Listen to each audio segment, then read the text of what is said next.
எரிபொருள் விலை அதிகரிப்பினை தொடர்ந்து பாடசாலை மாணவர்களின் போக்குவரத்து சேவையில் ஈடுபடும் வாகனங்களின் கட்டணங்களை இன்று முதல் நடைமுறைக்கு வரும் வகையில் 5 வீதத்தால் அதிகரிக்க தீர்மானிக்கப்பட்டுள்ளது.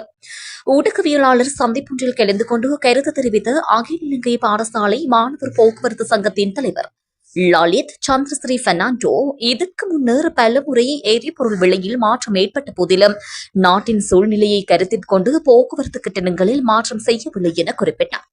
இருப்பினும் இம்முறை டீசல் விலை 22 ரூபாவினால் அதிகரிக்கப்பட்டுள்ளதால் போக்குவரத்து கட்டணத்தையும் அதிகரிக்க வேண்டிய நிலை ஏற்பட்டுள்ளதாக அவர் மேலும் தெரிவித்துள்ளார்.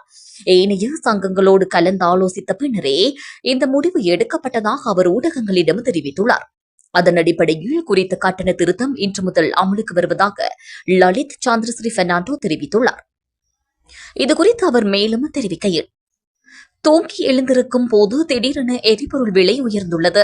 எமது போக்குவரத்து சங்கம் என்ற ரீதியில் கட்டணத்தை 5 வீதத்தால் அதிகரிக்க தீர்மானித்துள்ளோம்.